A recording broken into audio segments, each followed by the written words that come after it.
What's next for Risk of Rain 2? And today I'd like to share with you all a sneak peek.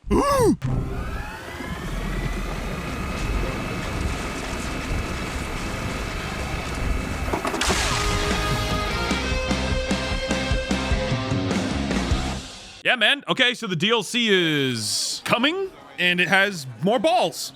There you go. Thanks for watching. Coming soon. Has balls in it. It's the balls DLC. Okay, let's be real for a second. Okay? We'll see. That's it. That's all I can say. We'll see. Do I have any faith in the DLC? Sure, maybe a tiny bit. I mean, at least they fixed the first. When I say first, the first Gearbox DLC. They tried to take credit for literally the entire game. I'm not a big fan. We'll see. I mean, that's all I can say. That's me being as genuine as possible. We'll see. Am I gonna buy the DLC? Probably. Am I gonna check it out? Probably. We'll see though. Maybe not. Like, was the DLC Seekers of the Storm, was that a complete tragedy? I mean, initially it was pretty freaking bad. Let's not forget, it was pretty freaking bad. Maybe they learned their lessons. We'll just have to see more info. I mean, that, all things considered, that was it was a teaser right through and through. So we know basically nothing about the DLC. If it's literally just adding in new enemy types, the eyeballs, obviously it's going to add items and whatnot. But if that's like the only cool thing about it, if they're just going to rehash the scope of DLC 1, DLC 2, and just put another one in, it's like, okay, cool. You get more Risk of Rain stuff. You're going to get like, what, 40 new items? I think they said. Probably like 25. It's probably 25. That sounds better. Two dozen new items. Probably a new character. Definitely a new character. You saw the tentacles grabbing and get the drone. Maybe a drone rework. That'd be kind of cool. Cool. You want more Risk of Rain 2? You're going to get more Risk of Rain 2. I don't know whether or not I'll come back for that. I probably will. Okay, I probably will, guys. I probably will not take a sponsorship on it, though. Like, straight up. Given my current relationship with Gearbox, on top of how the DLC 2, technically DLC 1 for Gearbox, released, you get out of so principle much, will not take sponsorship on that. Very, very, very high likely on that. I probably will be playing the DLC. Who knows? Maybe some other stuff will happen before that point. Changes my mind. I'll have to see. We'll see.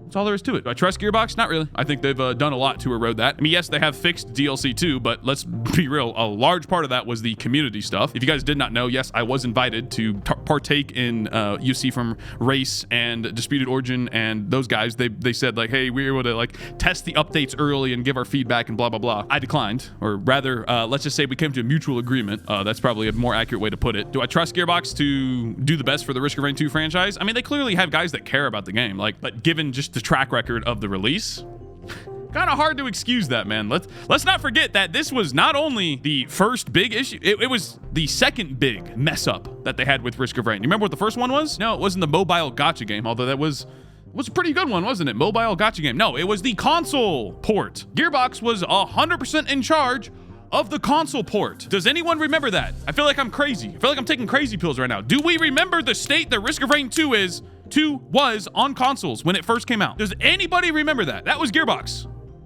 That was 100% Gearbox, guys.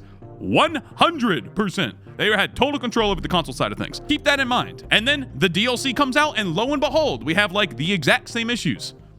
So yeah, they fixed it now, but is it going to matter for the next one?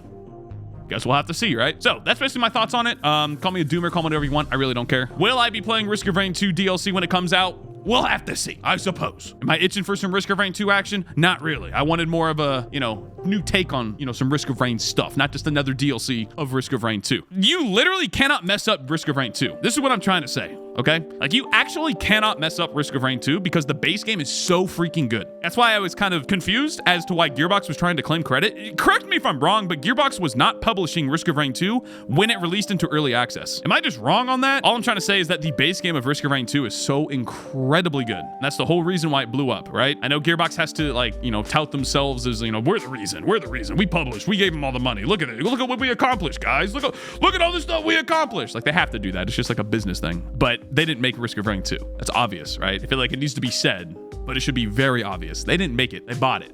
They inherited it. Very big difference. And I think they have already showed us what they're capable of doing. It's the launch of the DLC 2. It's the initial console port. It's the fact that the first thing they tried to do that was new with the Risk of Rain IP when they bought it was make a mobile pay-to-win gacha game. All of those things. Actions speak louder than words. That's something I like to live by.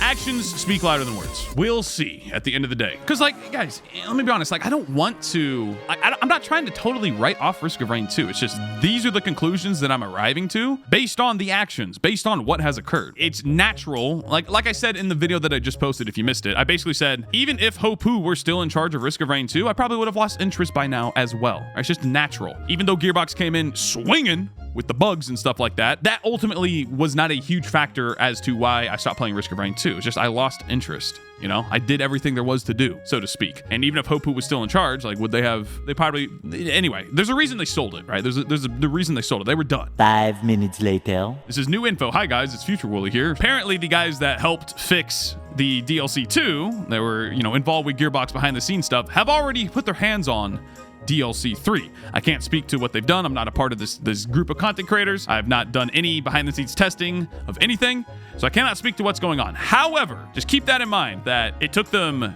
this long to fix DLC 2, and while they were doing that, they already have had a playable build of some kind of DLC 3. Does that not then beg the question, did you actually fix the practices that were used in the botched release of DLC 2 while you were developing DLC 3? Kind of weird, no?